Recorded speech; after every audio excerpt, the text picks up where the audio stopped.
54 palais, 38 jets privés, 21 hélicoptères, d'innombrables voitures, mais aussi une collection d'éléphants blancs et de bijoux extrêmement rares. Avec 66 milliards de dollars, Ramadi est le souverain le plus riche au monde. Mais d'où vient la richesse du roi de Thaïlande? Immobilier de luxe, participation à de grosses entreprises ou encore avantages fiscaux. En plus d'être très influent, il est aussi connu pour sa politique répressive. Aujourd'hui, on t'explique tout sur la fortune colossale de ce roi controversé.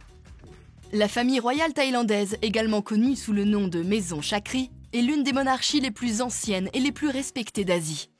Son influence vient du fait qu'elle joue un rôle primordial dans l'histoire et la culture du pays depuis plus de 700 ans.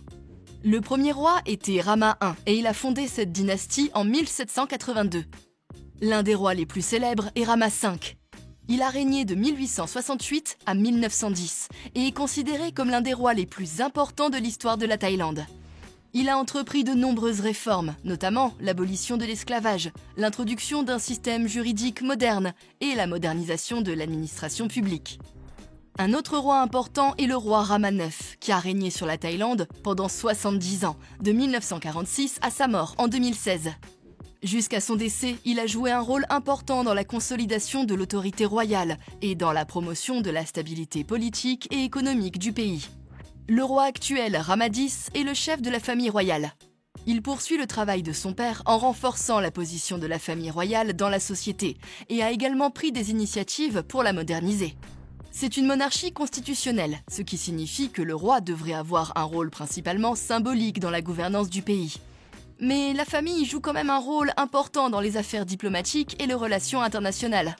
De plus, elle a plusieurs fois été impliquée dans des événements politiques importants. Par exemple, en 2014, alors que l'armée mène un coup d'État, qu'elle justifiera par la nécessité de mettre fin à des mois de manifestations et de troubles politiques. L'événement sera fortement critiqué pour son caractère antidémocratique et la répression de la liberté d'expression.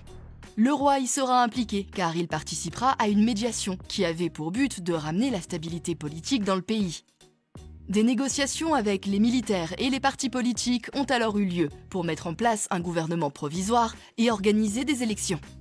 Cela a été très controversé car la famille royale a été accusée d'avoir des liens étroits avec l'armée. Cet exemple met en avant la face sombre du souverain. En effet, le roi tient le pays d'une main de fer. Par exemple, plusieurs lois ont été mises en place dans le but de glorifier l'image du roi, comme la loi de lèse-majesté qui interdit toute critique ou insulte envers un membre de la famille royale. Elle prévoit des peines de prison pouvant aller jusqu'à 15 ans.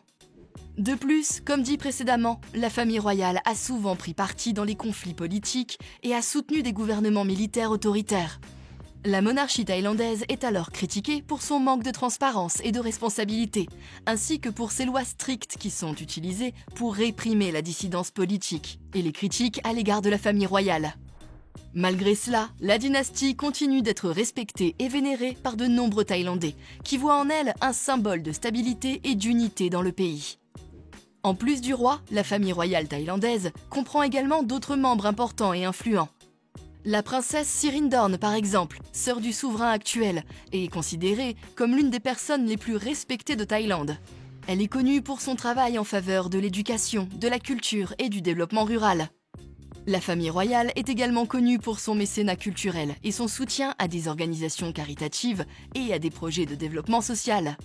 Comme par exemple avec les fonds de développement de la mère du roi, créés en 1993, et qui aident à améliorer les conditions de vie des populations les plus défavorisées, en particulier dans les zones rurales. De nombreux programmes sont alors mis en place, comme des bourses d'études, des constructions d'écoles et des centres de santé.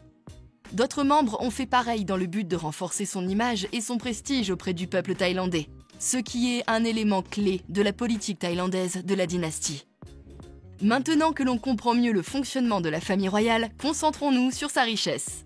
D'abord, il ne faut pas oublier que ce type de fortune peut varier considérablement en fonction de nombreux facteurs, et il peut être difficile de déterminer avec précision le capital d'une monarchie. Mais pour la Thaïlande, on sait que la fortune de la famille est principalement liée à la propriété foncière et à des investissements diversifiés. La famille royale thaïlandaise posséderait des milliers d'hectares de terre à travers le pays, dont beaucoup sont considérés comme des propriétés de grande valeur. Certains des actifs les plus précieux comprennent des palais, des villas, des terres agricoles, des forêts et des réserves naturelles. Les terres appartenant à la famille royale sont souvent situées dans des zones stratégiques et peuvent être utilisées pour des projets de développement à grande échelle, tels que des parcs industriels, des centres commerciaux ou des hôtels de luxe. Ces terres sont souvent louées à des entreprises ou à des particuliers pour des prix élevés, ce qui génère des revenus importants pour la famille royale. Par exemple, le roi est propriétaire de Srapatum Palace à Bangkok. Cette propriété de 54 hectares est située dans l'un des quartiers les plus prestigieux de la ville. Elle est considérée comme l'une des propriétés les plus chères de Bangkok, avec une valeur estimée à plusieurs milliards de dollars. Le monarque possède également une série de voitures, telles qu'une Rolls-Royce à plus de 1,9 million d'euros, mais aussi une Maybach 62 et une authentique Cadillac DTS. De plus, il possède 39 avions, dont 4 Boeing, 3 Airbus et 4 chasseurs à réaction Northrop F-5E. La famille détient également des participations dans des entreprises thaïlandaises, notamment dans le secteur de la banque, de l'énergie, de l'immobilier, de l'agriculture et des télécommunications. Un exemple notable est sa participation dans la Bangkok Bank, l'une des plus grandes banques commerciales de Thaïlande. La dynastie y détient une participation depuis les années 1950, ce qui en fait l'un des principaux actionnaires. La famille royale thaïlandaise bénéficie également d'avantages fiscaux importants. En vertu de la loi, elle n'est pas tenue de payer d'impôts sur ses revenus ou son patrimoine. Cette exonération fiscale permet à la monarchie de conserver une part plus importante de ses revenus et de sa richesse. Mais comme dit plus tôt, la dictature imposée par le roi fait que les activités commerciales de la dynastie sont soumises à une certaine opacité et à une protection légale qui rendent difficile l'estimation précise de leur richesse. D'ailleurs, comme dit plus tôt, elle est souvent critiquée pour son manque de transparence et de responsabilité envers le public, mais aussi pour son extravagance. Par ailleurs, le roi a été sévèrement critiqué pour avoir dépensé des millions de dollars pour sa couronne, alors que la Thaïlande est confrontée à des défis économiques et sociaux importants. Mais c'est loin d'être le seul exemple. Il y a quelques années, le roi avait un caniche nommé Foufou, qu'il a nommé maréchal en chef de l'armée de l'air royale thaïlandaise. Lorsque le chien est mort, le roi lui a offert des funérailles de 4 jours, qui ont coûté plusieurs millions d'euros et ont été marquées par une cérémonie bouddhiste d'envergure.